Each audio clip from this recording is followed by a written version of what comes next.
Hey guys, I just wanted to do a follow-up video to the Three's a Crowd review because there's actually a few things about that episode that I don't really think I get into enough detail about in the review. Yeah, it was just an episode that I just had a lot of difficulty thinking of anything really to say about, and as a result, the review was quite short. First thing I want to sort of explain is something that I think a lot of people were confused about. The opening to the review is a reference to the Zelda game Ocarina of Time. Basically, Ocarina of Time is just a major part of my subconscious, really. I played it constantly during my time at secondary school. I know basically every single frame of that game off by heart. So the moment that thing appeared in the episode, I instantly thought of the boss that you fight at the end of the Shadow Temple in that game, Bongo Bongo, where you land down on this sort of drum-shaped thing, and at first it looks like things are okay, things are kind of safe, and then the surface starts vibrating suddenly, and you hear these sort of drum beats, and you're like, what's going on here? And then the camera pans up, and you see this just weird beast with these disembodied hands just floating in midair, and you're like, what the fuck is that? And then the boss theme kicks in, and you're like, oh yeah, gets really hyped up for the boss battle. The way that the worm thing, Tatzelworm, just appears after it looked like things were just completely safe, and you're just like, huh, what's going on here? And it just appears, and you're like, what the fuck? It just instantly reminded me of that fight against Bongo Bongo. So that was the reference, basically, and that's why I made the reference.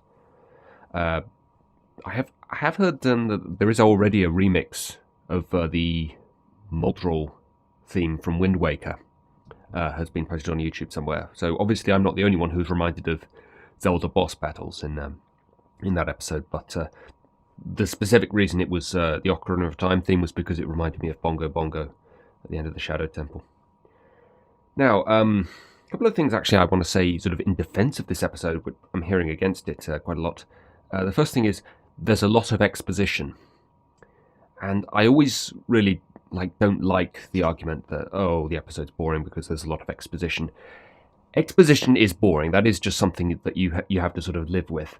But it is also, I think, in a lot of cases, necessary. And I think given the choice between being bored for a few minutes or so, being told exactly what's going on, and being thoroughly confused as to what the hell is going on because things aren't properly explained, I would absolutely take the former there. I would much rather just listen to exposition and properly understand what's going on than be completely confused. That's really my issue with May the Best Pet Win, and actually a lot of people have tried to defend that episode when I've criticised it by saying, well, if they explained it, it would just be boring exposition. Well, exactly, that's what I want. I want exposition. I want it to be explained. I want to know what's going on in an episode. So I actually like the fact that there was a decent amount of exposition in this episode, properly explaining what was going on. It's boring, yeah, that is just something you're going to have to live with, but it's also, I think, very necessary. As long as it is necessary, it is information that becomes relevant later. I'm perfectly fine with exposition. And then what kind of ties into that, another criticism of this episode, which I'm going to try and sort of debunk on, because I don't really agree with it, is that there's a lot of exposition in the first half of the episode. It takes about 10 minutes to get to the actual point of the episode, the actual sort of conflict, and I actually kind of like that, to be honest. I like the fact that there's a lot of build-up and a lot of suspense, and you're not quite sure where things are going, and you're not quite sure what's going to happen, and then there's the big turning point in the midpoint of the episode, and then the sort of conflict and adventure part sort of kicks in the second half, and that's actually something I really kind of liked about it. It was, sort of the suspense building up of this sort of false sense of security. It looked like things were going all right. It looked like...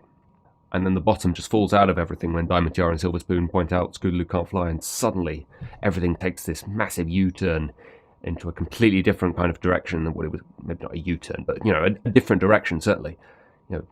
Right there in the midpoint of the episode, it suddenly takes a massive twist into a different direction.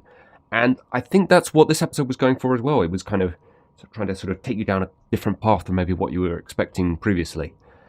The problem, I think, with both of these things, a lot of exposition and a lot of build-up in the first half, the reason why it's not a problem, I don't think, in Flight to the Finish is because the payoff to that is very good and it's very satisfying. And the payoff in this episode is not. It's not a particularly satisfying adventure. It's nothing that we didn't perhaps, expect from that point onwards. It's nothing particularly interesting. It's nothing that, advances the characters or their relationships in any kind of way. And actually that kind of leads me on to another point about this episode, which really kind of irked me, and that's I've heard some people sort of praise this episode for the fact that it develops Cadence and Twilight's relationship. To be honest, I don't think Cadence and Twilight's relationship really needs developing. They're already particularly, they've been friends since Twilight was a filly. Obviously, Cadence is married to Shining Armor now, so they obviously do have this kind of lifelong connection. I don't really think they need to develop the two of them together as a pair. What needs developing, to me, is Cadence, the actual character of Cadence. Honestly, you try to sort of, this is kind of a thing that Red Letter Media did with the Star Wars films, ignoring their connections with other characters, what they look like, their profession, their position in, the show in this case, their name, their other titles they have, maybe sort of distinct sort of things that they've done in the show. What can you actually say about Cadence? Describe her personality outside of all of those things. What is it you can say about her? It's established in this episode, I suppose, that she likes a bit of a thrill from time to time. I'm going to ignore the comics because I don't think the comics are canon, or it hasn't been confirmed that the comics are canon. So I'm not going to take into account anything that happens in that story, although that story does definitely develop Cadence's character much better than the actual show has done. What is it that we really know about Cadence?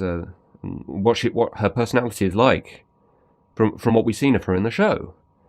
There isn't a huge amount ready to go on. She enjoys bowl-setting Twilight, and she's still as good a friend with her now.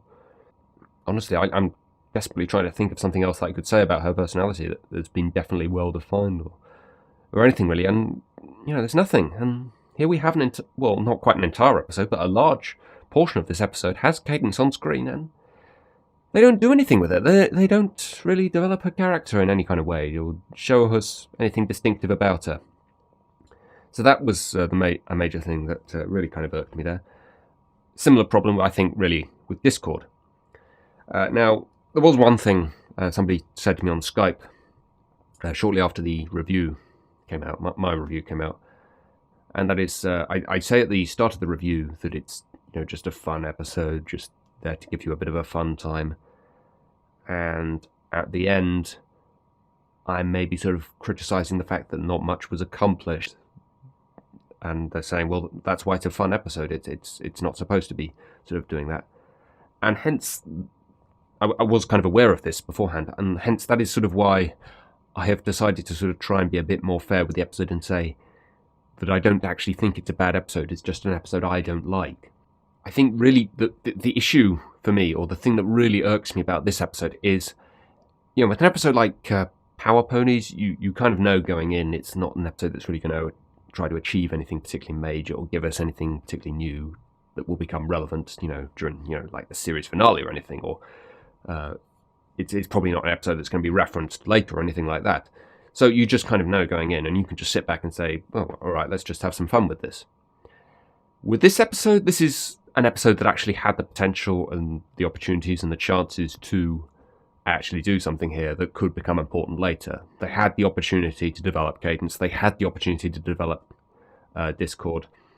They had even perhaps the opportunity to develop, Alicorn Twilight a little bit more, considering that she flies, to other parts of Equestria. We go to the edge of Equestria in this episode, and we really don't find anything new about that other than, that creature that we see. I suppose there's a little bit of development of Discord at the very end of the episode, but it's kind of sort of shoehorned in there at the last second. There's nothing prior to that in the episode. Perhaps if the episode had actually been told from Discord's point of view, perhaps it could have been a bit more interesting. But yeah, this to me is an episode that has a lot of interesting pieces in place and a good setup and a scenario to give us some good development or some good world building. And it doesn't do anything. It does nothing. So as a result, it's kind of just a boring kind of episode, I think. So I think that really, for me, is the issue. Yeah, so that's really just the kind of things that the problems for me are not that there being a lot of build up in the first half of the episode. The problem is not that there's a lot of exposition. The problem for me is that they have all these pieces in place to do a lot of interesting new things that, you know, could expand the world and expand the characters a lot more, and it just doesn't do that. It's just a nothing kind of episode. Okay, so that's just you know, a little bit of a sort of unscripted, proper sort of clarification, I think, of perhaps what I was a little bit vague about in the actual review. Okay, well, I have actually already seen the next episode. I won't spoil it for you, though, because as I'm recording this, it is actually not yet aired on the hub. So enjoy the episode, guys. I think you're going to have a lot of fun watching this one. And I will see you again soon.